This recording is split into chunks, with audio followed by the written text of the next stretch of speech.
సంఖ్యాకాండం యొక్క చివరి భాగాన్ని మనం ఆలోచన చేస్తాం. సంఖ్యాకాండం యొక్క చివరి భాగము ధర్మశాస్త్రంలో దేవుడు ఇశ్రాయేలీలకు ప్రత్యేకమైన పండుగలు ఏర్పాటు చేసి పెట్టాడు. పండుగలు సంఖ్యాకాండము 28వ అధ్యాయము 29వ అధ్యాయము ఈ 2 అధ్యాయాలు ఇశ్రాయేలీల యొక్క పండుగ దినాల గురించి తెలియజేస్తూ ఉంది.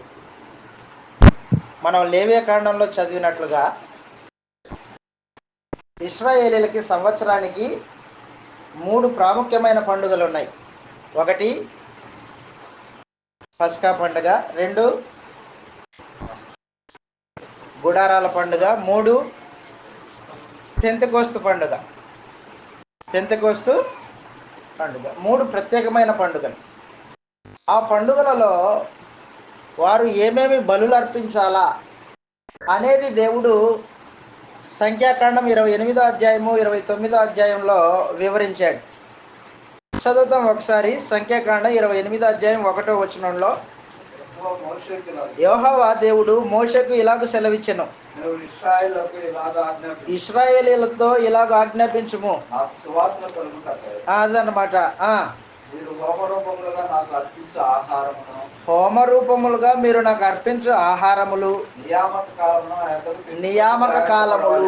నియామక కాలములన్నా పండుగ దినాలన్నా ఒకటే. ఆ నియమింపబడిన దినంలో ఇశ్రాయేలీలందరూ దేవుని సమాజంగా కూడాలి.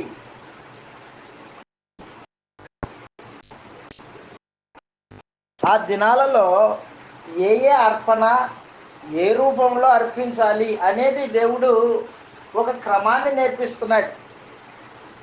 లేవియకాండంలో చెప్పాడు కదా, మరి ఎందుకు చెప్తున్నాడు ఇప్పుడు సమాజము కొత్త సమాజం,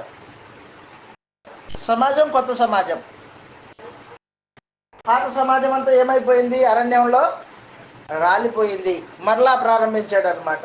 అందుకని దేవునికి ఆరాధన చేసేటప్పుడు వారు బలులు అర్పించడమే దేవుణ్ణి ఆరాధన చేయడం. ఆ దినాల్లో నియామక కాలములను పాటించడమే దేవుణ్ణి ఆరాధన చేయడం. ఇశ్రాయేలీల యొక్క ఆరాధన నియమావళి, అది పద్ధతి, అది ధర్మశాస్త్రానుసారంగా వారు ఆరాధన చేయాలి చెప్తూ ఉన్నాడు అనమాట. చదువు కిందికి. నియామక కాలాలు వారికి ఇలాగ ఆజ్ఞాపించుము, నిత్యమైన దహన బలి రూపముగా అదనమాట. మొదటిది, ప్రతిదినము అర్పించవలసిన బలులు ఉన్నాయి. ఉదయము, సాయంత్రము.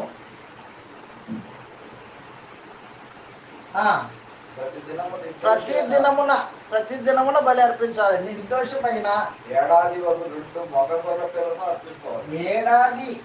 2 మగ గొర్రె పిల్లలు అర్పించాలి. వాటిలో ఒక గొర్రె పిల్లను ఉదయం అదనమాట. ఒకటేమో ఉదయము అర్పించి, ఒకటి ఉదయం అర్పించి సాయంకాలం రెండవది అర్పించాలా. ప్రతిదినం జరగాల్సిన బలి విధానం అన్నమాట ఇది. ఆ తర్వాత ఏం చేశాడంటే విశ్రాంతి దినమున బలి అర్పించే విధానం చెప్పేశాడు. విశ్రాంతి దినమున నిర్దోషమైన ఏడాది 2 గొర్రె పిల్లలు నైవేద్య రూపముగాను దాని పానార్పణముగాను నూనెతో కలపబడిన తూమెడు పిండిలో 2 10 వంతులు అర్పించాలి. దాని పానార్పణను కాగా ప్రతి విశ్రాంతి దినాలు చేయాలి. కాబట్టి ప్రతిరోజు ఏం చేయాలి, ఆ తర్వాత విశ్రాంతి దినమున ఏం చేయాలి, ఆ తర్వాత పండుగ దినాల్లో ఏం చేయాలి, ఒక క్రమమైన విధానాన్ని ఏర్పాటు చేసి పెట్టాడు దేవుడు. నీకు ఇష్టం వచ్చింది చెయ్యి, నేను అంగీకరిస్తాను అని చెప్పలేదు. మానవుని ఇష్టానికి ఆరాధన కార్యక్రమాన్ని దేవుడు అప్పగించలేదు. నువ్వు ఎలాగైనా భక్తి చేయి నాయన, నేను అంగీకరిస్తాను అని దేవుడు చెప్పలేదు. ఎప్పుడూ చెప్పలేదు. ఆ మాటకు వస్తే ధర్మశాస్త్ర యుగంలో చెప్పలేదు, క్రొత్త నిబంధనల యుగంలో కూడా చెప్పలేదు. ఆయనకంటూ ఒక క్రమము, ఒక పద్ధతి, ఒక నియమావళి ఉంది. ఆ పద్ధతి ప్రకారంగా, ఆ నియమం ప్రకారంగా దేవుణ్ణి ఆరాధన చేస్తే ఆయన అంగీకరిస్తాడు, లేకపోతే అంగీకరించడు. ఈ రోజున మనము కొత్త నిబంధనానుసారంగా ఆరాధన దేవుడు కోరినట్టు జరిగించాల. యోహాను సువార్త 4వ అధ్యాయం 23వ వచనం నుండి చదువుతాం. 23, 24.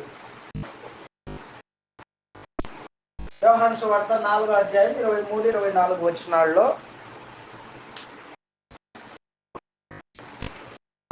సమరయ స్త్రీతో ప్రభు అయిన యేసు ఇలాగ సెలవిస్తూ ఉన్నాడు.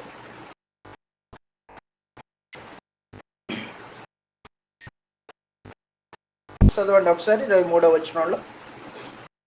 అయితే యథార్థముగా ఆరాధించువారు ఆత్మతోనూ సత్యముతోనూ తండ్రిని ఆరాధించు కాలం వచ్చుతున్నది, అది ఇప్పుడు వచ్చేయున్నది. తన్ను ఆరాధించువారు అట్టివారే కావాలని తండ్రి కోరుచూ ఉన్నాడు.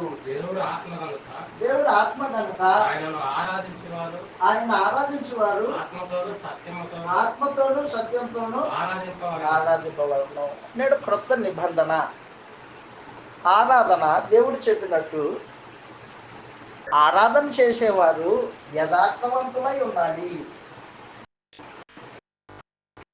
ఆరాధన చేసేవాళ్ళు యథార్థవంతులై ఉండాలి. యథార్థవంతులు అంటే ఎవరు? పాపం చేయని వాళ్ళు కాదు. పాపం చేసినా దేవుని సముఖంలో దాన్ని ఒప్పుకొని దాన్ని విడిచిపెట్టి నీతిగా బ్రతకడానికి తీర్మానం చేసుకున్నవాడు యథార్థవంతుడు. అలాంటి వారి ఆరాధనను దేవుడు కోరుకున్నాడు. యథార్థవంతుల ఆరాధన దేవుడు కోరుకున్నాడు. పాపుల ఆరాధన, వేషధారుల ఆరాధన దేవుడు కోరుకోలేదు.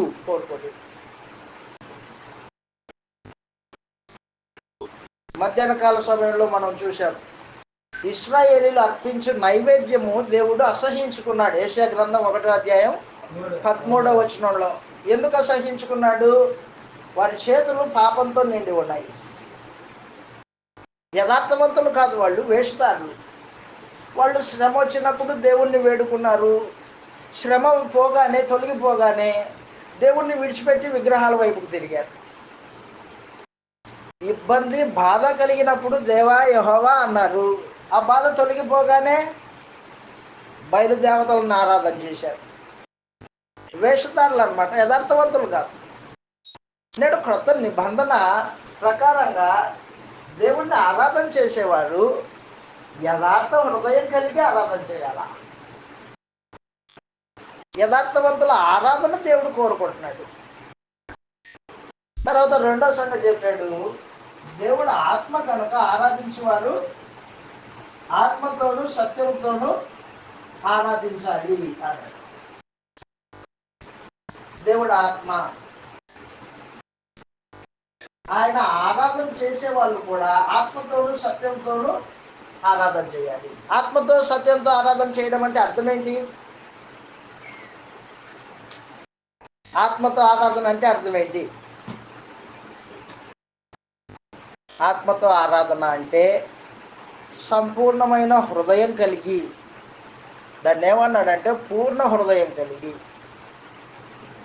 దేవుని పరిశుద్ధాత్మ వలన జరిగించే ఆరాధన అయి ఉంటుంది. ఫిలిప్పీలకు రాసిన పత్రిక 3వ అధ్యాయము 3వ వచనంలో ఈ మాట రాయబడింది. ఫిలిప్పీలకు రాసిన పత్రిక 3వ అధ్యాయం 3వ వచనంలో అదనమాట, శరీరమును ఆస్పదం చేసుకొనక. శరీరమును ఆస్పదం చేసుకోవడం అంటే అర్థం ఏంటి? ఆస్పదం అంటే ఆధారం.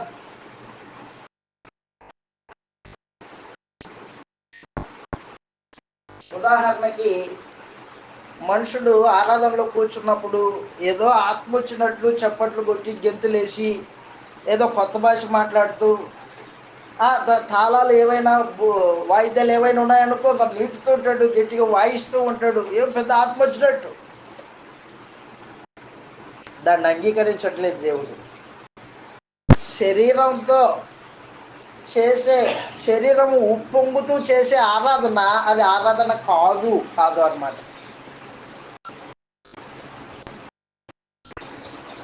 దేవుడు ఉన్నతుడు, ఆయన ఆత్మ సంబంధంగా ఆరాధన చేయాలి చెప్తున్నాడు. శరీరమును ఆస్పదం చేసుకొనక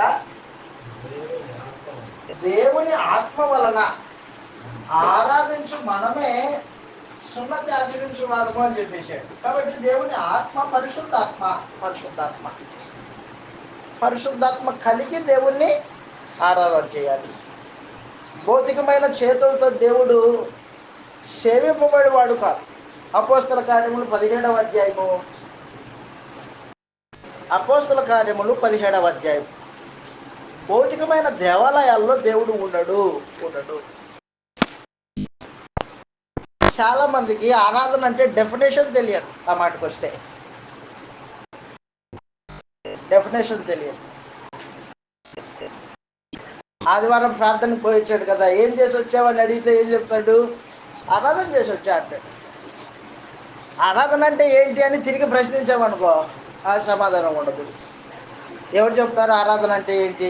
డెఫినేషన్ ఎవరు చెప్తారు మీలో? ఒకవేళ తెలియకపోతే జాగ్రత్తగా గుర్తుపెట్టుకో. ఆరాధన అంటే దేవుని మందిరంలో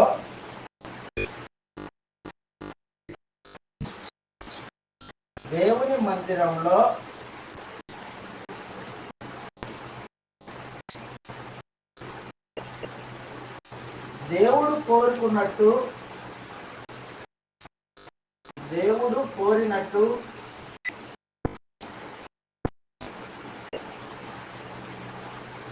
క్రమముగా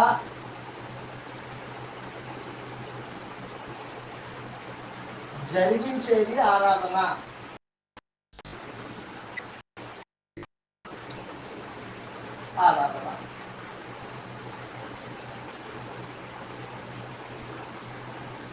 ఆరాధన అంటే దేవుని మందిరంలో దేవుడు కోరినట్టు క్రమముగా జరిగించేది ఆరాధన. ఈ డెఫినేషన్ మనుషుడి ఆలోచనలో నుంచి వచ్చిన డెఫినేషన్ కాదు, ఇది దేవుని గ్రంథం నుండి వచ్చిన డెఫినేషన్. ఇశ్రాయేల్ ప్రజలు అదిగో ఆరాధన చేసేటప్పుడు, వారు బలులు అర్పించేటప్పుడు కానీ, వారి పండుగ దినాలలో కానీ వారు ఏ విధంగా అర్పించాలి బలులు అనేది దేవుడు క్రమం నేర్పించాడు అనమాట వాళ్ళకి. ఆ క్రమం ప్రకారంగానే ఆరాధన చేయాలి, వాళ్ళు కార్యక్రమాలు జరిగించాలి దేవుని మందిరంలో. దినవృత్తాంతాలు 2వ గ్రంథం 29వ అధ్యాయం.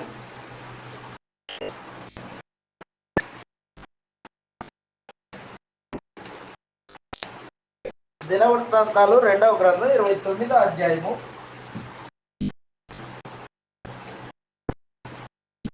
20వ వచనం నుండి చదువుతాం ఒకసారి. ధర్మశాస్త్రానుసారమైన ఆరాధన ఎలాగుండేదంటే,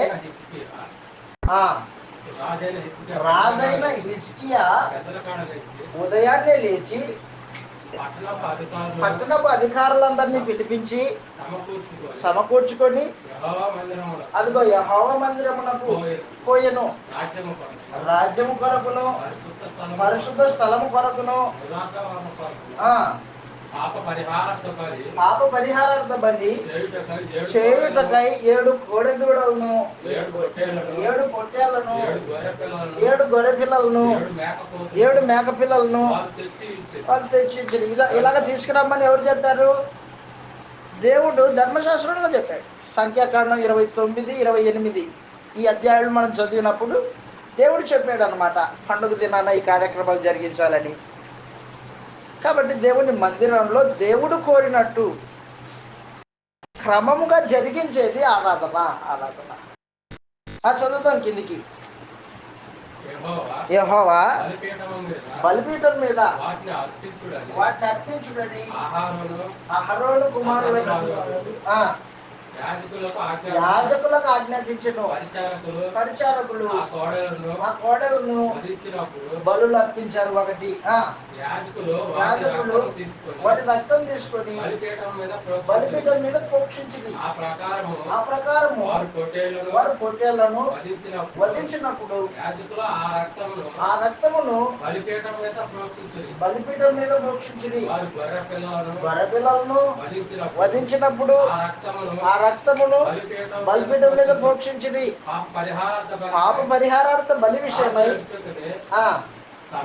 సమాజము ఎదుటికి మేకపోతులు తీసుకొని వచ్చింది. తమ చేతుల్ని ఆ మేకపోతుల తలల మీద పెట్టారు.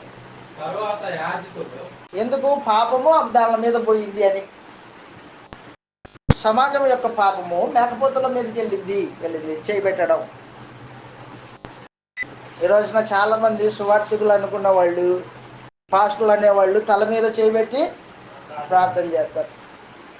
నిజంగా తెలిసే చేస్తున్నారో తెలియజేస్తున్నారో మరి గుర్తుపెట్టుకో. ఎవరి తల మీదైనా చేయి పెట్టావా వాడి పాపాలు నీకు వస్తాయి.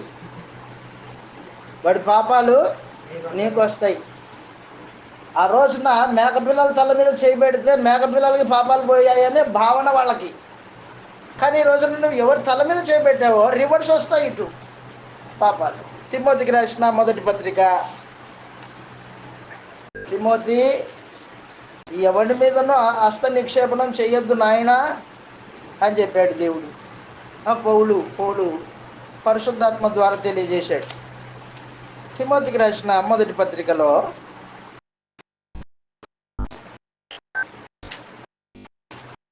5వ అధ్యాయము 22వ వచనంలో ఈ మాట రాయబడింది. 5వ అధ్యాయం ఎవడి మీదనైనను ఏం చేయకూడదు? హస్త నిక్షేపణం చేయబెట్టద్దు వాడి తల మీద. అదన్నమాట. పరుల పాపములో పాలివాడై ఉండకుము, నీవు పవిత్రుడుగా ఉండునట్లు చూసుకో, జాగ్రత్త నాయనా అని చెప్పేసి. కాబట్టి కొత్త నిబంధన వేరే, పాత నిబంధన వేరే. ఆ రోజున వారి ఆరాధనలో భౌతికమైన బలులు ఉండేవి. వారి ఆరాధనలో భౌతికమైన వాయిద్యాలు ఉండేవి.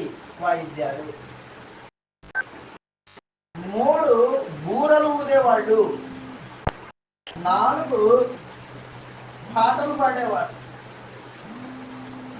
ధర్మశాస్త్రంలో ఆరాధన వారి పండుగ దినాల్లో జరిగినప్పుడు ఇదిగో బలులు ఉండేవి, వాయిద్యాలు ఉండేవి, భౌతికమైన వాయిద్యాలు, బూరలు ఉండేవి, పాటలు ఉండేవి.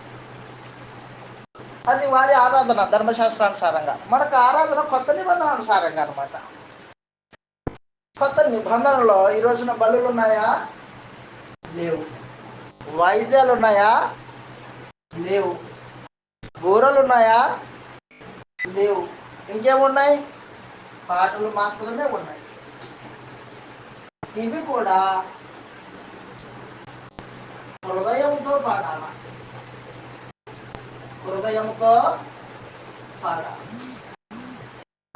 హృదయంలో దేవుని అందరి విశ్వాసం ఏమిటో నోటితో పాట పాడాల.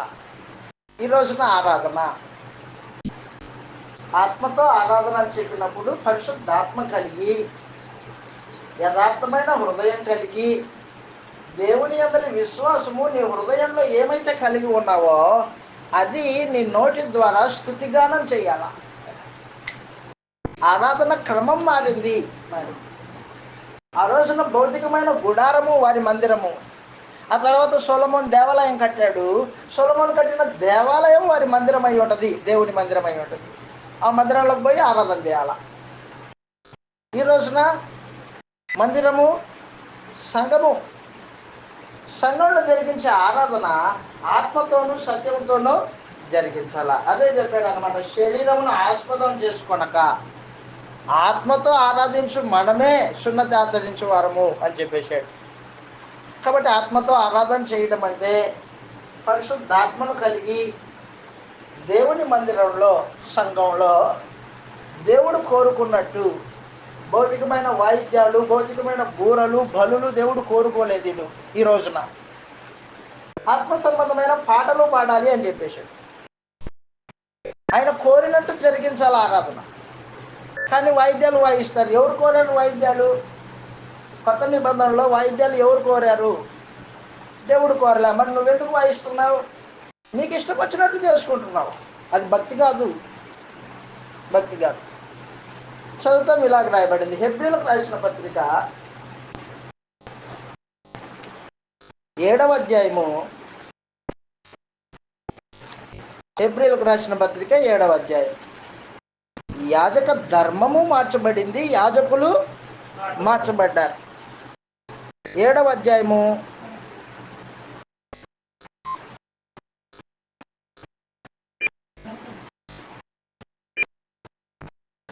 12వ వచనం చదువుతాం.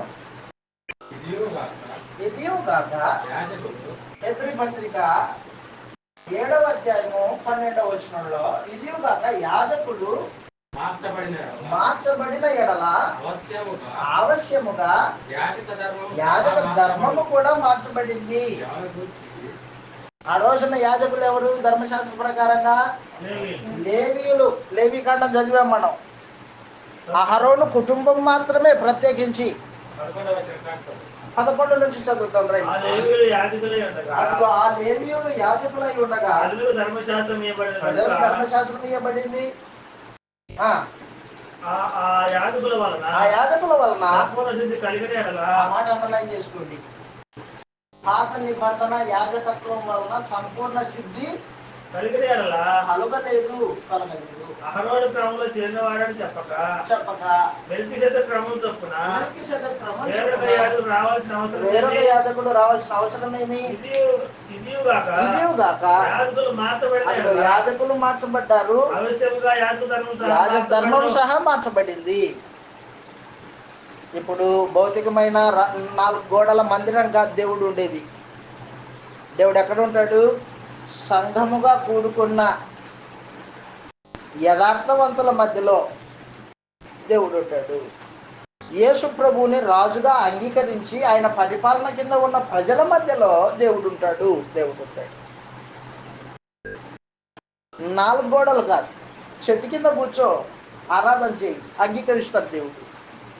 భౌతికమైన మందిరాల్లో ఉండేవాడు కాదు ఆయన. అందుకే చెప్పాడు అనమాట, యాజక ధర్మము, యాజక సంబంధమైన యాజకులు మార్చబడ్డారు. ఇప్పుడు కొత్త నిబంధన ఆత్మతోను సత్యంతోను ఆరాధన. నేడు దేవుని మందిరము సంఘం. తిమోతికి రాసిన మొదటి పత్రిక 3వ అధ్యాయము. తిమోతికి రాసిన మొదటి పత్రిక 3వ అధ్యాయం.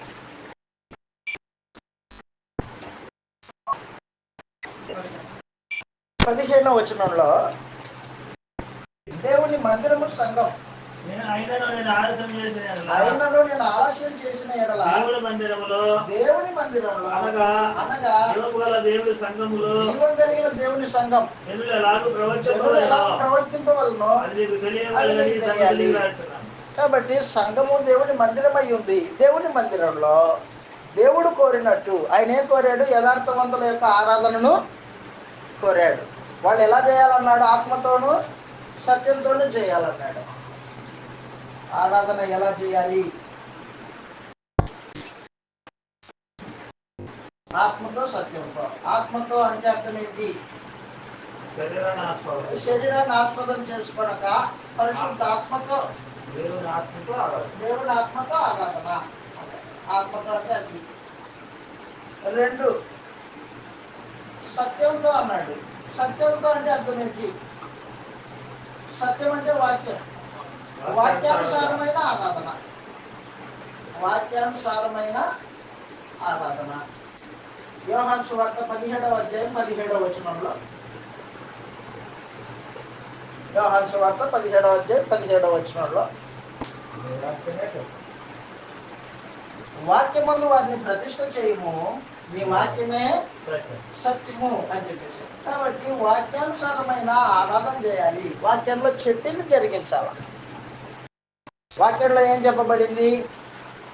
ఆరాధన సమయంలో స్త్రీలు మౌనంగా ఉండాలని చెప్పింది. పురుషులు ప్రార్థన చేయాలి, నడిపించాలని చెప్పింది. సంఘంలో ఉపదేశం చేసేవాళ్ళు పురుషులు అని చెప్పింది.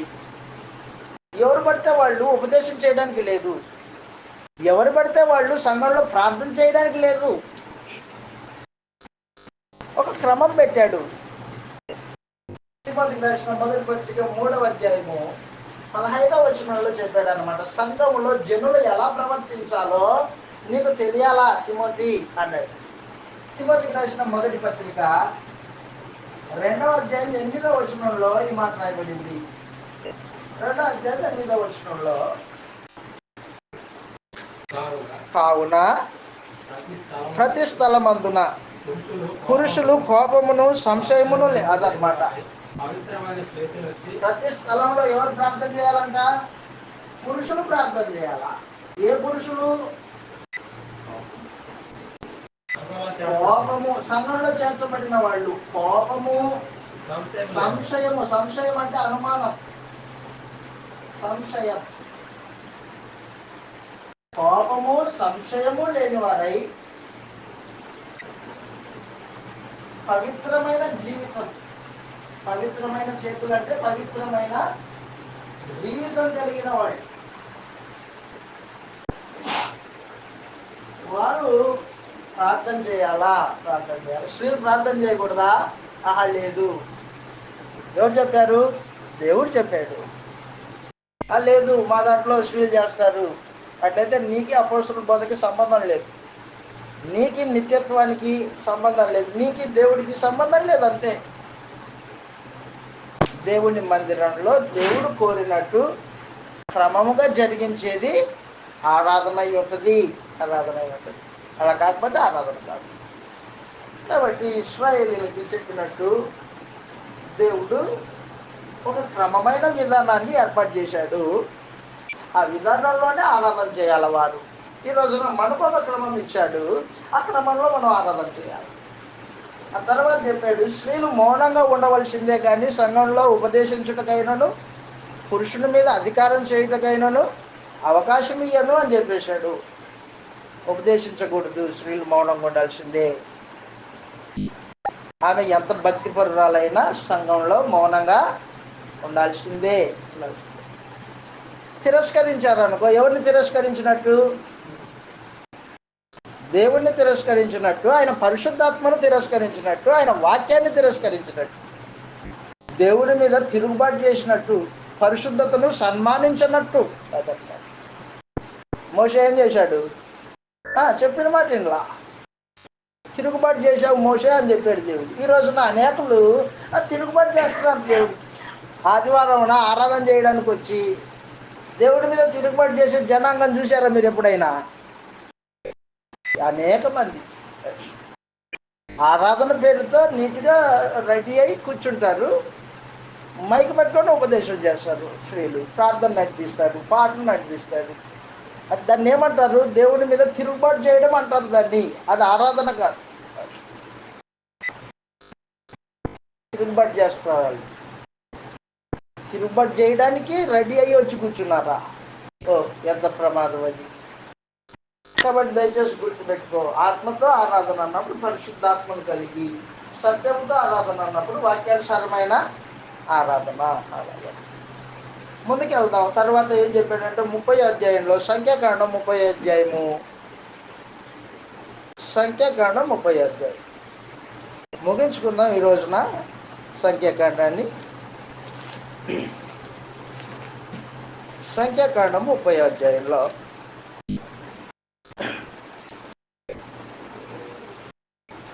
మొక్కుబళ్ళ గురించి మాట్లాడాడు. మొక్కుబళ్ళు,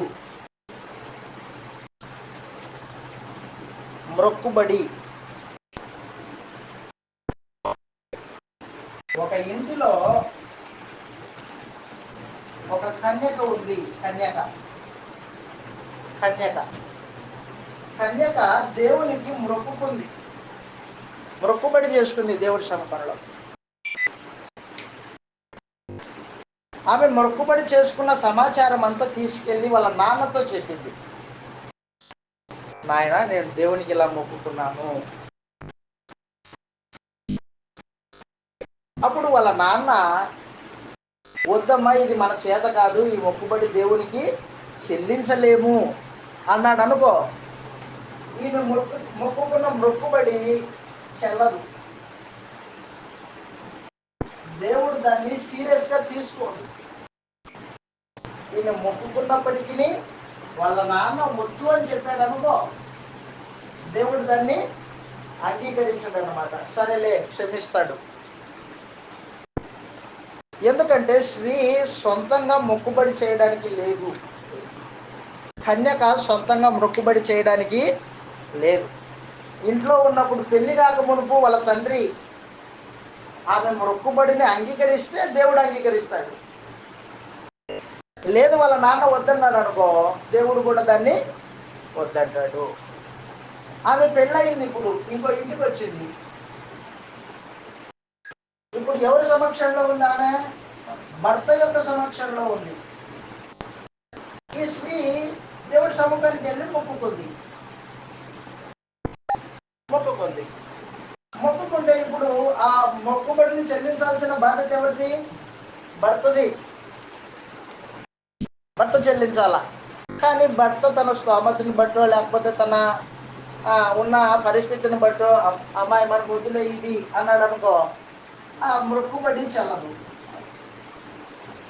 లేదు, ఆమె మొక్కుకున్న సంగతి భర్తకి తెలిసి కూడా ఆ భర్త వద్దు అని చెప్పకోకుండా దినాల్ని దాటేస్తున్నాడు అనుకో, దినాలను దాటుతున్నాడు, రోజులు గడుస్తున్నాయి. అప్పుడు ఈమె మొక్కుకున్న ఈ మొక్కుబడి దేవునికి తప్పనిసరిగా చెల్లించాలి, నీకు స్తోమత ఉన్నా లేకపోయినా. అర్థమవుతుందా మీకు? అంటే నీకు నీ భార్య మొక్కుకున్న సమాచారం నీకు తెలిసినప్పుడు, భర్తకి తెలిసినప్పుడు దాన్ని అప్పుడే అవునో కాదో చెప్పేయాలన్నమాట. కాదన్నాడు అనుకో, దాని విషయంలో పాపం ఏమి ఉండదు. లేదు తెలిసి కూడా రోజులు గలుపుతున్నాడు, అప్పుడు పాపం అన్నమాట చెల్లించకపోతే. అది చెప్పాడు 30వ అధ్యాయంలో. మొక్కుబళ్ళ గురించి చెప్పాడు. తండ్రి ఇంటిలో ఉన్నప్పుడు పరిస్థితి ఏంటి, భర్త ఇంటికి వచ్చిన తర్వాత పరిస్థితి ఏంటి, అది 30వ అధ్యాయం.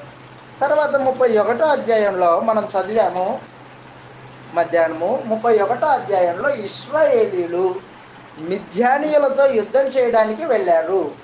మిద్యానీయులతో యుద్ధం చేయడానికి వెళ్ళారు. దేవుడు ఆశ్చర్యకరంగా యుద్ధంలో విజయం ఇచ్చాడు. ఇశ్రాయేలీలకి విజయం ఇచ్చాడు. మిద్యానీయులు ఓడిపోయారు, ఇశ్రాయేలీలు గెలిచారు. అయితే ఏం జరిగిందంటే, ఇశ్రాయేలీలు గెలిచిన తర్వాత అక్కడున్న వారిని అందరినీ చంపేయాల. వాళ్ళు ఏం చేశారంటే స్త్రీలని బతకనిచ్చారు. స్త్రీలు పెళ్ళైన ఆమెను స్త్రీ అంటారు, పెళ్లిగా ఆమెనేమో కన్యక అంటారు. వాళ్ళు ఏం చేశారంటే స్త్రీలను బతకనిచ్చారు, ఆడవాళ్ళని బతకనిచ్చారు. బతకనిస్తే మోషే వారి మీద కోపపడ్డాడు. మీరెందుకు ఇలా చేశారు? స్త్రీలను అందరినీ చంపేయండి, పురుషుణ్ణి ఎరిగిన ప్రతి స్త్రీని చంపేయండి, కన్యకల్ని మీకోసం ఉంచుకోండి, స్త్రీని మాత్రం చంపేయండి. ఎందుకు కారణం ఏంటి? ఆ రోజున 24,000 మంది చచ్చిపోయింది దేనికోసం? అదనమాట, వ్యభిచారం చేయడం చేత. స్త్రీల చేత వ్యభిచారం చేసినందుకు 24,000 మంది చనిపోయారు. 31వ అధ్యాయం, సంఖ్యాకాండం 31వ అధ్యాయం. పురుషుణ్ణి ఎరిగిన స్త్రీలను చంపేయాలి అని చెప్పేది.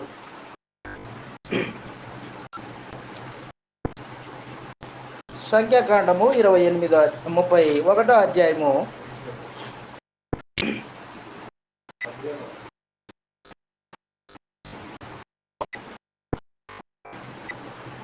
14 నుంచి చదువుతాం.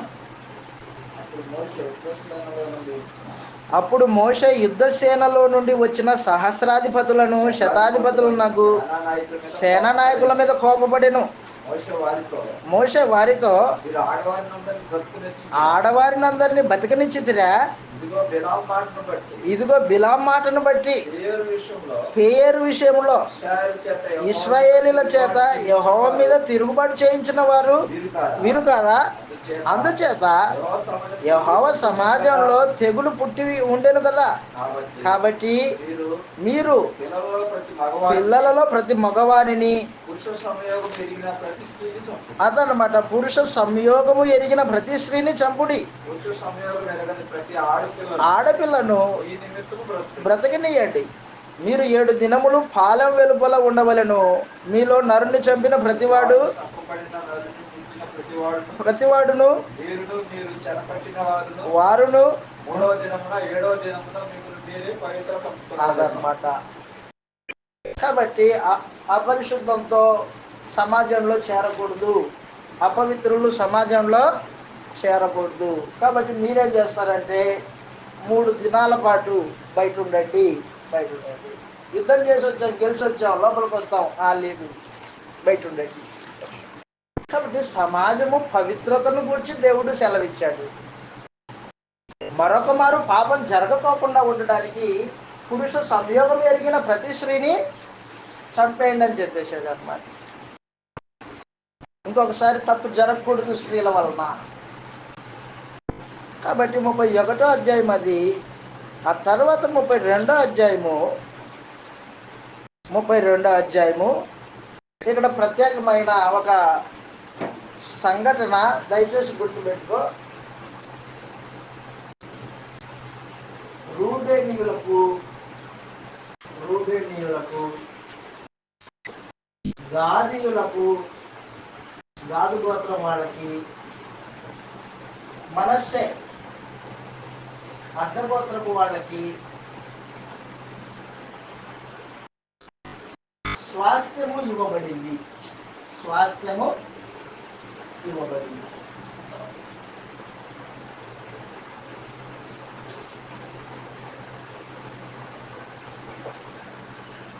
ఈ రూబేనీయులు, గాదీయులు, మనస్సే అడ్డగోత్రపు వాళ్ళు మోషే దగ్గరకు వచ్చి వేడుకున్నాడు.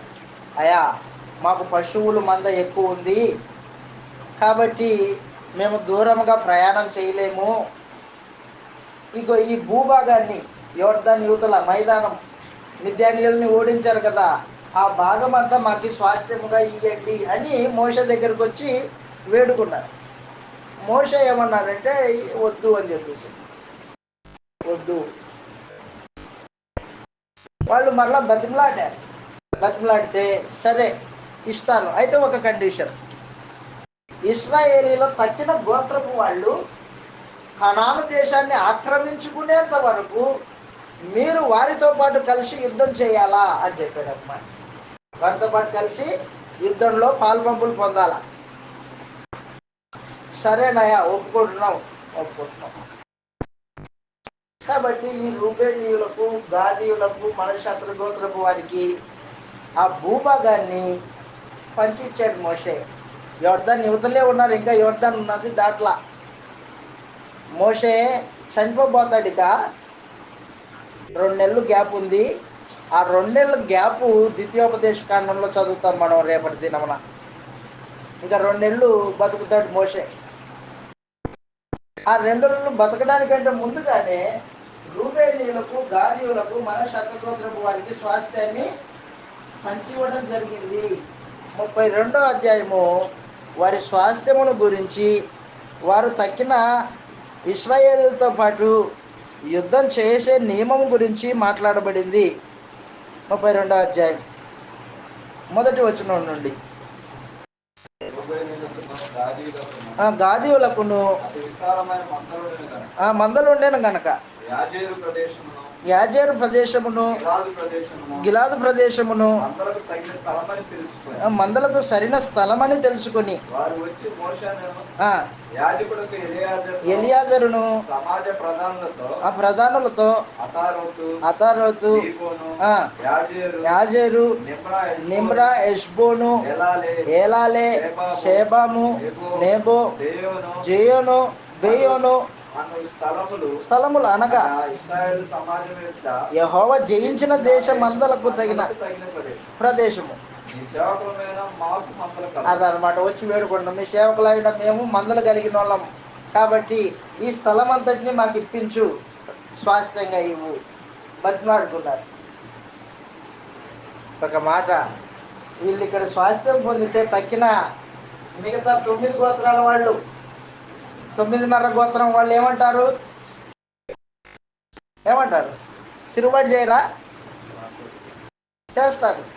కాబట్టి మోషే ఏమన్నాడంటే, మీరెందుకు స్వాస్థ్యం అడిగి మిగతా వాళ్ళ ద్వారా తిరుగుబాటు చేయిస్తారు? వద్దు అన్నాడు. ఆ తర్వాత ఒప్పుకొని ఒక నియమం ఏర్పాటు చేసి పెట్టాడు. నియమం ఏంటంటే 20వ వచనంలో చెప్పాడు నియమం. 32వ అధ్యాయము 20వ వచనంలో, అప్పుడు మోషే వారితో, మీరు మీ మాట మీద నిలిచి యెహోవా సన్నిధిని యుద్ధములకు సిద్ధపడి, అదనమాట, యెహోవా సన్నిధిని యుద్ధానికి సిద్ధపడి తన ఎదుట నుండి తన శత్రువులను వెళ్ళగొట్టు వరకు యెహోవా సన్నిధిని యోర్దాను అవతలకి వెళ్ళని ఎడల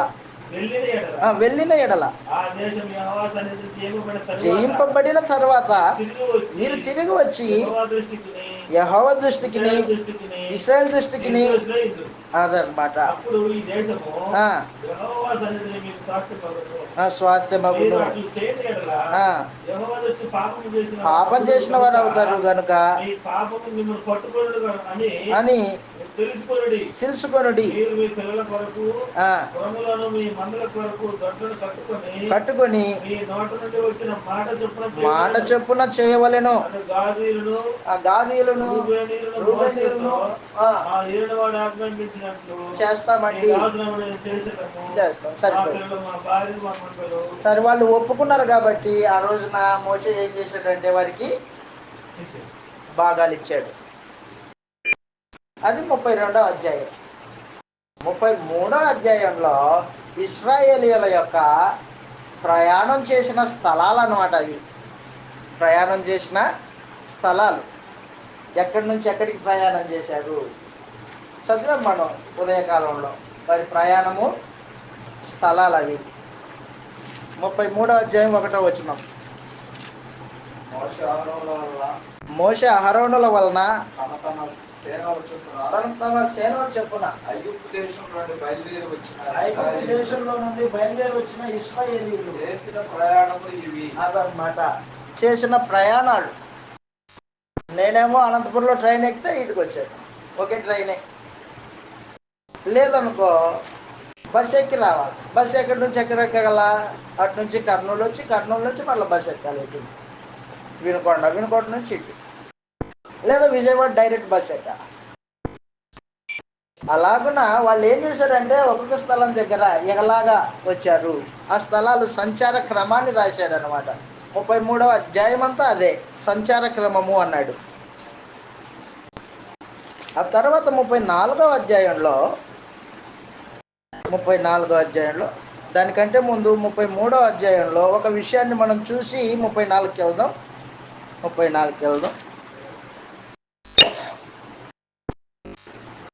ఆ రోజున మోషే పొలిమేరల గురించి మాట్లాడుతూ అక్కడ ఉన్న కనానీయులను అందరినీ చంపేయాలి అని చెప్పాడు.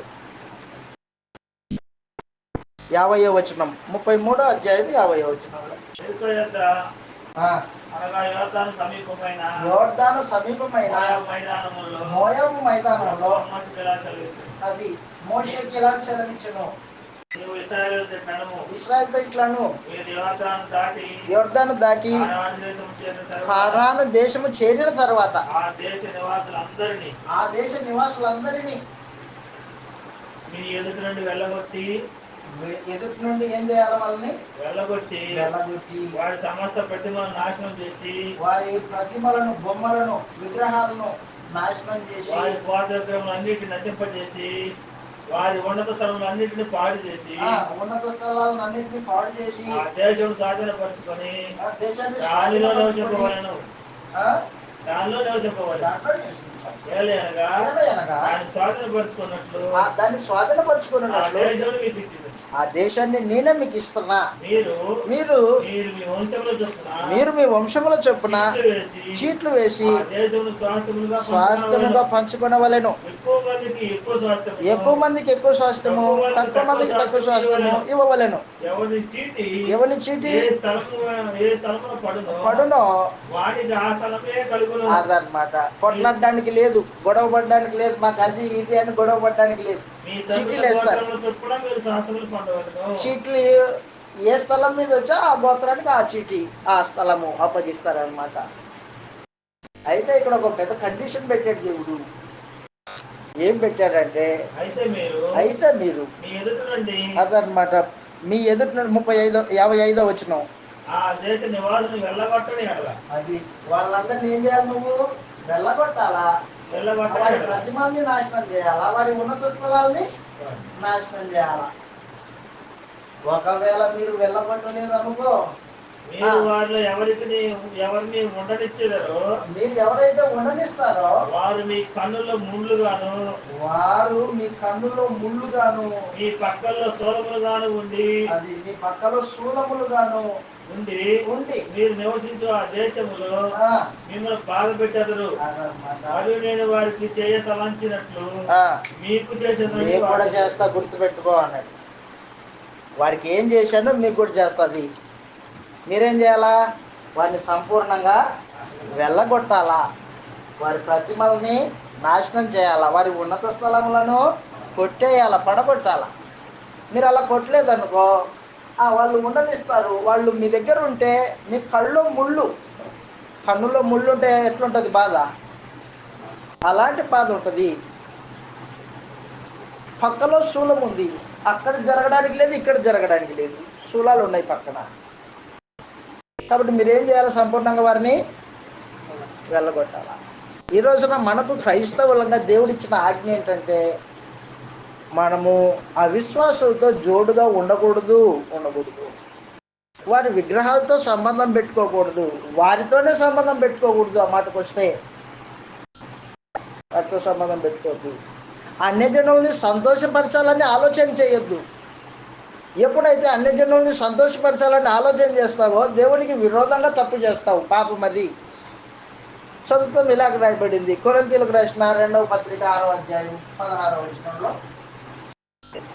మనకు ఆజ్ఞ ఉంది. 6:16 కొరింథీయులకు రాసిన 2వ పత్రిక 6వ అధ్యాయం 16వ వచనంలో ఈ మాట రాయబడింది. నేడు మనకి, ఆ రోజున వాళ్ళకి అది, ఈ రోజున మనకి. కొరింథీయులకు రాసిన 2వ పత్రిక 6:16లో అవిశ్వాసులతో జోడుగా ఉండకుడి. చీకటికి వెలుగుతో ఏం సంబంధం? క్రీస్తునకు బెలియాలతో ఏం సంబంధం? పోలిక ఎక్కడ? అదనమాట. మనం నీతిమంతులము, వారి దుర్నీతిమంతులు, వారితో సంబంధం లేదు అని చెప్పేసి. ఏమి పొత్తు? బెలియాలకి ఏం సంబంధం? పాలెక్కడిది? ఏమి పొందిక? మనము జీవం కలిగిన దేవుని ఆలయమై ఉన్నాము. అందుకు దేవుడు ఇలా సెలవిచ్చుచున్నాడు, నేను వారిలో నివసించి సంచరించును, నేను వారి దేవుడినై ఉండును, వారు నాకు ప్రజలై ఉండును. వారి మధ్యలో నుండి బయలుదేరాలి. సపరేట్ ముట్టబడండి. ప్రభు సపరేట్ గా ఉండండి, వారితో కలిసిపోకండి అన్నాడు. వారితో వివాహ బాంధవ్యాలు వద్దు. విశ్వాసి అవిశ్వాసిని వివాహం చేసుకోకూడదు. కానీ ఈ రోజున వివాహాల దగ్గరికి రాగానే మనుషులు బెండ్ అయిపోయి లోకంతో రాజీపడి వాళ్ళ కులానికి సంబంధించిన వాళ్లే కావాలంట. వాళ్ళకు క్రీస్తు సంఘమా కాదు, అయినా మత శాఖలతో బాంధవ్యాలు, చెడిపోతారు అని చెప్పేసి. పొత్తు వద్దని చెప్పిన తర్వాత కూడా పొత్తు పెట్టుకున్నాడంటే అర్థమేంటి? దేవుణ్ణి వ్యతిరేకించాడు, దేవుని మీద తిరుగుబాటు చేశాడు. పేతురు గారు రాసిన మొదటి పత్రిక, అన్యజనుల ఇష్టం చొప్పున మనం నడవకూడదు, 4వ అధ్యాయము 3వ వచనం నుండి చదువుతాం. పేతురు గారు రాసిన మొదటి పత్రిక 4వ అధ్యాయము 3వ వచనంలో, 4వ అధ్యాయం 3వ వచనంలో, మనం పోకిరి చేష్టలు, దురాశలు, మద్యపానము, అల్లరితో కూడిన ఆటపాటలు, తాగుబోతుల విందులు, చేయదగని విగ్రహ పూజలు నడుచుకొనొచ్చు, అన్యజనుల ఇష్టం నెరవేర్చిన కాలమే చాలు అదనమాట. వాళ్ళ ఇష్టాలు నెరవేర్చడానికి కాదు ఇక మీదట. సపరేట్ దేవుని ఆత్మ సంబంధమైన జనాంగం, యేసు రక్తం చేత కొనబడిన ప్రజలం, దేవుని యాజకులం, పరలోకపు పౌరులం. వాస్తవానికి మన లోకం అది, మన లోకం అది. ఈ లోకానికి సంబంధించిన వాళ్ళం కాదు. ఈ లోక సంబంధులతో సహవాసం వద్దు, లోకాన్ని ప్రేమించొద్దు. వారి ఇష్టాన్ని నెరవేర్చడానికి వాళ్ళు ఏమనుకుంటారో, వీళ్ళు ఏమనుకుంటారో, వారి ఇష్టాన్ని నెరవేర్చడానికి ప్రయత్నం చేయొద్దు అన్నాడు అనమాట. వద్దు, గతించిన కాలమే చాలు. యేసు ప్రభువుని నమ్ముకోనక ముందు దేవుని నియమం కింద, కొత్త నిబంధన కిందకి రాకమునుపు వాళ్ళ ఇష్టానుసారంగా బతికావు, నీవు నీ ఇష్టానుసారంగా బతికావు అప్పుడు. కానీ ఇప్పుడు కుదరదు. నీవు నీ ఇష్టానుసారంగా బతకడానికి కాదు ఇక్కడ. 2, అన్యజనుల ఇష్టానుసారంగా బతకడానికి కాదు, దేవుని ఇష్టానుసారంగా బతకడానికి, క్రీస్తుకు విజయాన్ని చేకూర్చడానికి దేవుడు మనల్ని ఏర్పాటు చేసుకున్నాడు. అందుకని దేవుడు వాళ్ళకి చెప్పినప్పుడు ఏం చెప్పాడంటే, అన్యజనులతో సహవాసం వద్దు. ఒకవేళ వాళ్ళతో సహవాసం చేస్తే నీ కంట్లో ముళ్ళది, నీ పక్కల శూలమది. ఈరోజు నా కంట్లో ముళ్ళు కాదు, పక్కలో శూలం కాదు,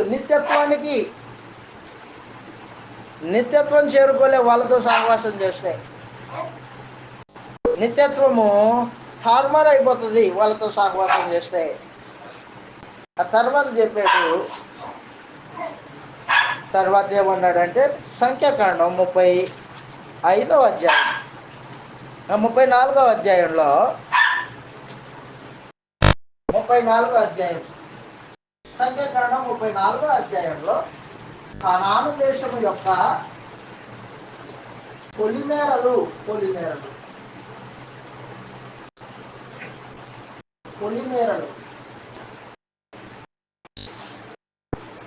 అంటే సరిహద్దులు. కనాను దేశం యొక్క సరిహద్దులు చెప్పారనమాట. మన భారతదేశానికి సరిహద్దులు ఉన్నట్లు కనాను దేశానికి సరిహద్దులు ఉన్నాయి. వారి పొలిమేరల గురించి మాట్లాడాడు 34వ అధ్యాయంలో. భౌతికమైన కనాను దేశము, భౌతికమైన పొలిమేరలు వాళ్ళకి.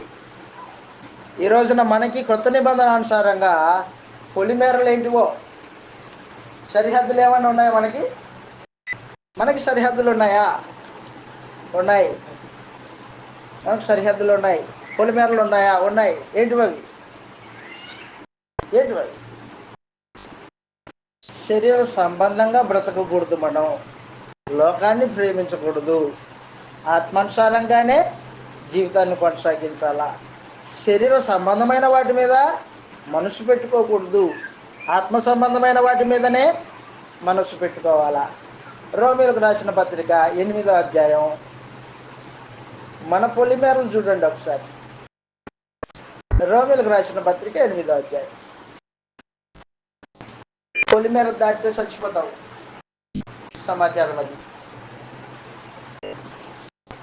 రోమీయులకు రాసిన పత్రిక 8వ అధ్యాయం 5వ వచనంలో ఈ మాట రాయబడింది.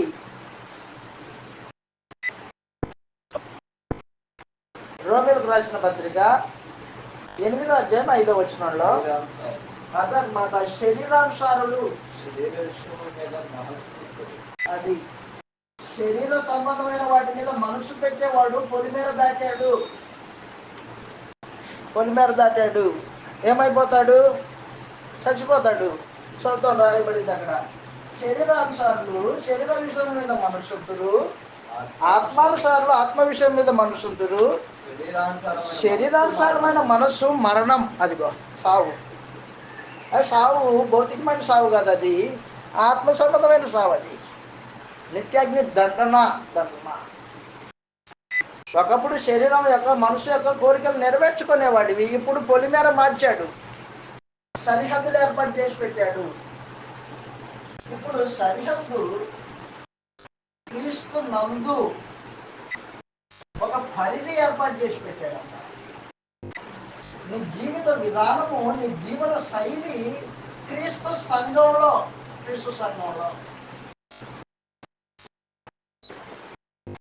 ఆత్మ సంబంధమైన వాటి మీద దృష్టి పెట్టుకొని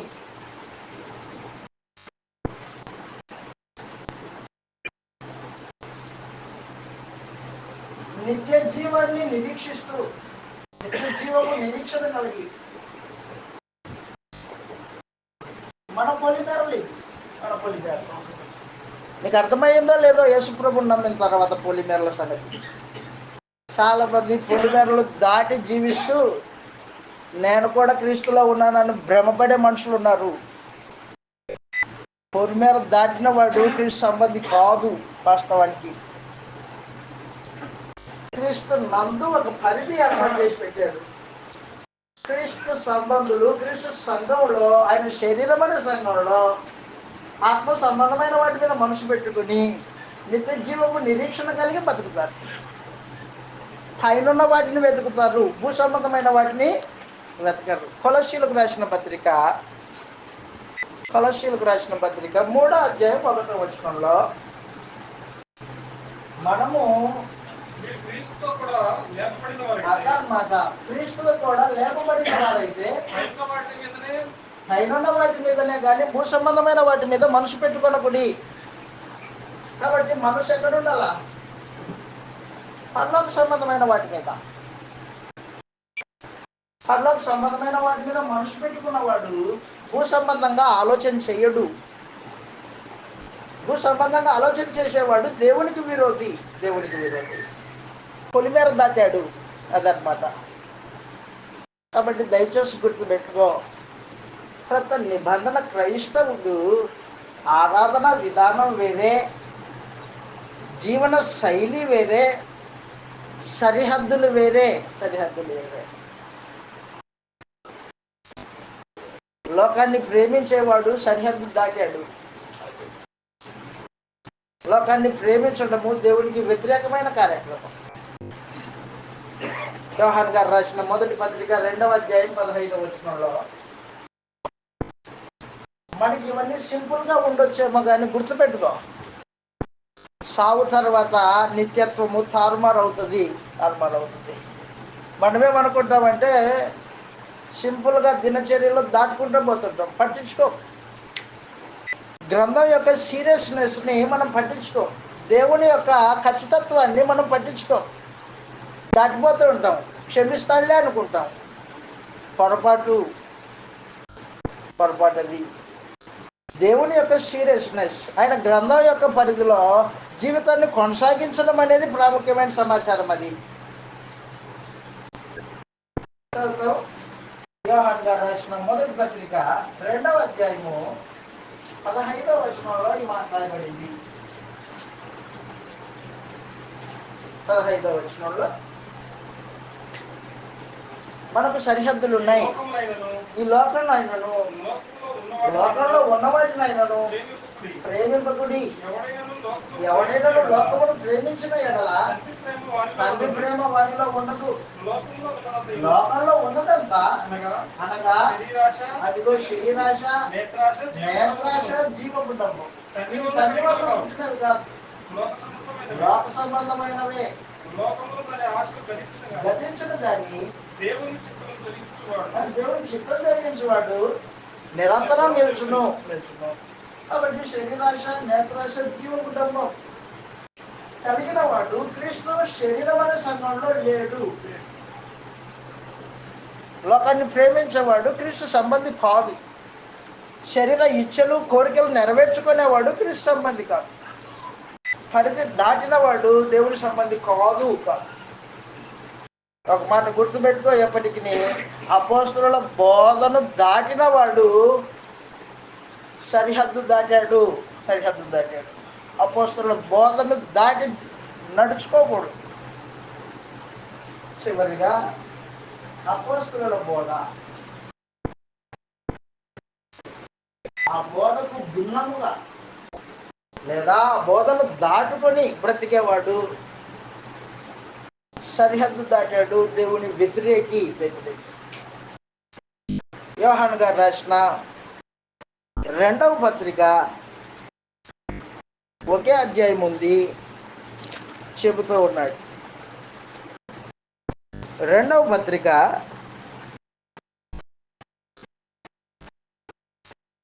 9వ వచనం చదువుతాం. 8వ వచనం నుండి. అట్టివాడు ఎవరు? అట్టివాడు అంటే 7వ వచనం, యేసుక్రీస్తు శరీరధారి అయి వచ్చినని ఒప్పుకొనని వంచకులు అనేకులు లోకంలో బయలుదేరి ఉన్నారు. యేసు శరీరధారి అయి వచ్చాడు, తండ్రే యేసుగా రాలేదు. పలుమార్లు చెప్తూ ఉన్న తండ్రి యేసుగా రాలేదు. తండ్రి వేరే, యేసు వేరే. తండ్రి దేవత్వం కలిగిన వాడు, ఆయన దేవుడు. యేసు ప్రభు దేవత్వం కలిగిన వాడు, దేవుడే. అయినప్పటికీ నేడు మనకి యేసు ప్రధాన యాజకుడై ఉన్నాడు, ప్రభు అయి ఉన్నాడు. తండ్రిని ఆరాధన చేయాలని చెప్పాడు ఆయన. యేసు ప్రభు ఆరాధన కోరుకోలేదు ఇక్కడ. అందుకే చెప్తున్నాడు, యేసుక్రీస్తు శరీరధారి అయి వచ్చినని ఒప్పుకొనని వంచకులు అనేకులు లోకంలో బయలుదేరి ఉన్నారు. అట్టివాడే వంచకుడును క్రీస్తు విరోధినై ఉన్నాడు.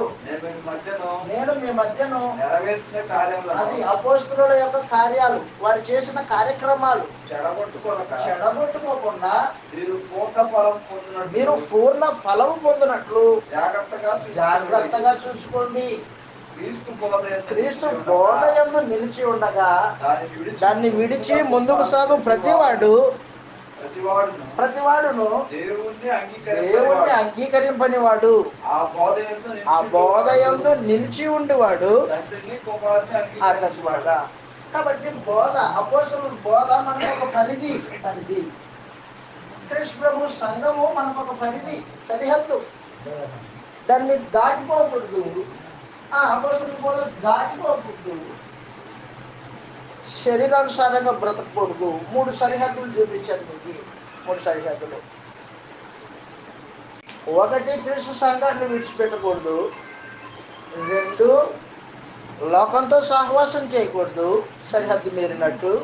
శరీరానుసారంగా బ్రతకూడదు. 3, 4, అపోస్తలుల బోధను విడిచి ముందుకు వెళ్ళకూడదు, దాటిపోకూడదు. దాంట్లో నిలిచి ఉండాలా. సరిహద్దులు ఉన్నాయి మనకి, సరిహద్దులు ఉన్నాయి. ఆ తర్వాత చెప్పాడు చివరి సంఖ్యాకాండం. ముగించుకుందాం, అయిపోయింది. సంఖ్యాకాండం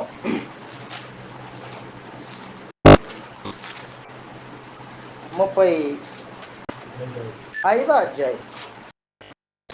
35వ అధ్యాయంలో పొలిమేరలు అయిపోయిన తర్వాత 34ది 35వ అధ్యాయంలో ఏం చెప్పాడంటే ఆశ్రయపురాల గురించి మాట్లాడాడు. ఆశ్రయపురాలు అంటే పోలీస్ స్టేషన్స్. ఆశ్రయపురం అంటే పోలీస్ స్టేషన్. ఆశ్రయపురాలు.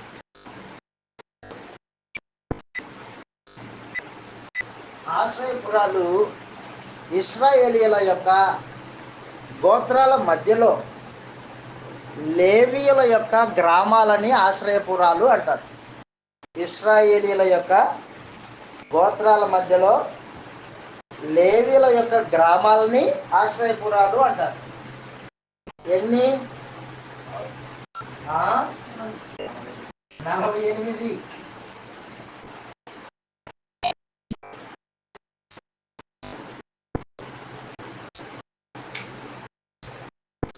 ఎన్ని? 48. 48 ఆశ్రయపురాలని ఏర్పాటు చేయమని చెప్పాడు దేవుడు.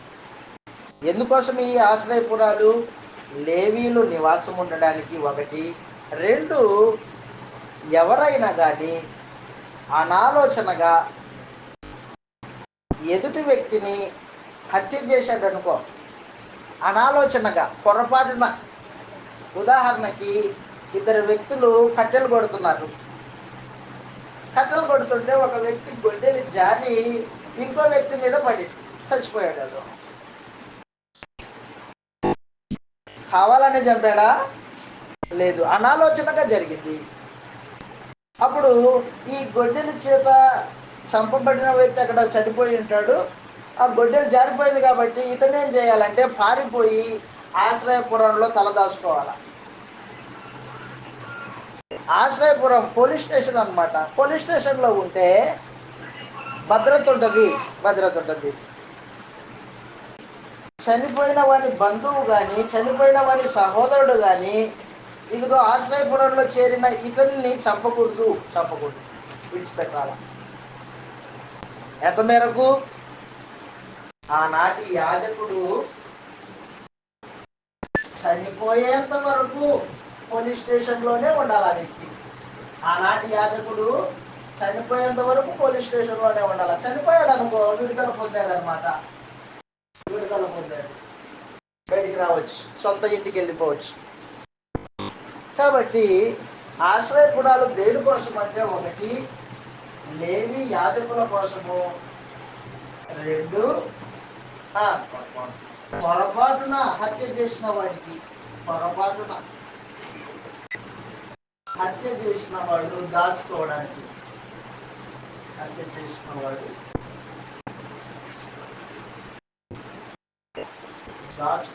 పోలీస్ స్టేషన్ అన్నమాట. అవి ఆశ్రయపురాలు. 35వ అధ్యాయం అది. తర్వాత 36వ అధ్యాయం చెప్పాను, ఒక గోత్రపు స్వాస్థ్యము మరొక గోత్రానికి వెళ్ళకూడదు. కాబట్టి సంఖ్యాకాండము మొత్తం 36 అధ్యాయాలు. మొత్తం ఎన్ని? 36 అధ్యాయాలు. 10 అధ్యాయాలు, 1 నుంచి 10 అధ్యాయాలు ఇశ్రాయేలీయులకు ప్రయాణపు సిద్ధపాటు. 11వ అధ్యాయం నుండి 25వ అధ్యాయం వరకు పాపము, శిక్ష. ఇశ్రాయేలు పాపం చేశారు, దేవుడు వారిని శిక్షించాడు. ఎన్ని సంవత్సరాలు ఇది? 38 సంవత్సరాలు. ఆ తర్వాత 26వ అధ్యాయం నుండి 36వ అధ్యాయం వరకు 3వ భాగము క్రొత్త జనాంగం, వారి ప్రయాణం.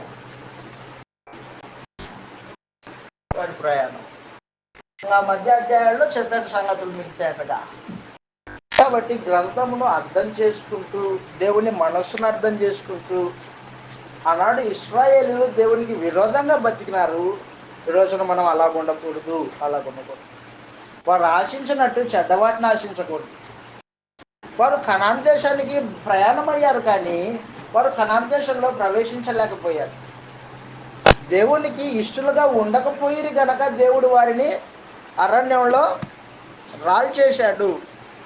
ఈ రోజున మన ప్రయాణము పరలోకానికి. మన నాయకుడు యేసుక్రీస్తు, వారి నాయకుడు మోషే. అయితే వారి నాయకుడు ఆ ప్రయాణంలో నాయకత్వపు పగ్గాలు వేరే వానికి ఇవ్వాల్సిన అవసరం వచ్చింది. మన నాయకుడు అలాంటి కాదు. విశ్వాసమునకు కర్త, దాన్ని కొనసాగించేవాడైనా యేసు. మన నిమిత్తం ప్రాణం పెట్టినవాడు, మనల్ని రక్తంతో కొనుక్కున్నవాడు, మనము శోధనలో ఉంటే సహాయం చేయగలిగిన వాడు, మన పక్షాన దేవుడి సముఖంలో ప్రధాన యాజకత్వం చేసేవాడు, మన కొరకు విజ్ఞాపన చేసేవాడు, రేపొద్దున తీర్పిచ్చేవాడు యేసుక్రీస్తే. మనల్ని సంరక్షించి పోషించి నడిపించేవాడు క్రీస్తు యేసు. మన నాయకుడు గొప్పోడు, మన నిబంధన గొప్పది, మన జీవన శైలి ధర్మశాస్త్రపు ఇశ్రాయేలు జనుల కంటే ఉన్నతమైనది. రేపటి దినమున ద్వితీయోపదేశకాండం చదువుతూ ఉన్నప్పుడు ఆ విషయాలు ఒకదాని తర్వాత ఒకటి నేర్చుకుంటాం. కాబట్టి గ్రంథమును మనం ఈ రూపంలో నేర్చుకుంటే దేవుని మనస్సు తేటగా ఎరగడానికి అవకాశం ఉంటుంది. ఏదో ఒక ఆదివారం 1 గంట 2 గంటల సేపు నీకు నచ్చింది ఆరాధనని చేసి నీకు ఇష్టం వచ్చినట్లు బతికితే దేవుడు అర్థం కాదు, ఆయన నిబంధన అర్థం కాదు, కొత్త నిబంధన జీవిత విధానం అర్థం కాదు, నిత్యత్వము అర్థం కాదు. కాబట్టి మనలో ఎవరు గ్రంథాన్ని దాటి వెళ్ళకూడదని, ప్రత్యేకించి అపోస్తలుల బోధను దాటి ముందుకు వెళ్ళకూడదని ప్రేమతో మీకు మనవి చేస్తూ ఆ బోధలోనే నిలిచి నడుచుకోవాలని మిమ్మల్ని హెచ్చరిస్తూ నన్ను హెచ్చరించుకోవచ్చు. ఈ మాటలు ఇంతటితో ముగించేస్తున్నాను. మీ అందరికీ వందనాలు. ప్రార్థన చేసుకుందాం. కరుణ సంపన్నుడు వగు మా ప్రియ తండ్రి, పరిశుద్ధుడు అయిన మా దేవ, మహాప్రేమ కలిగిన తండ్రి,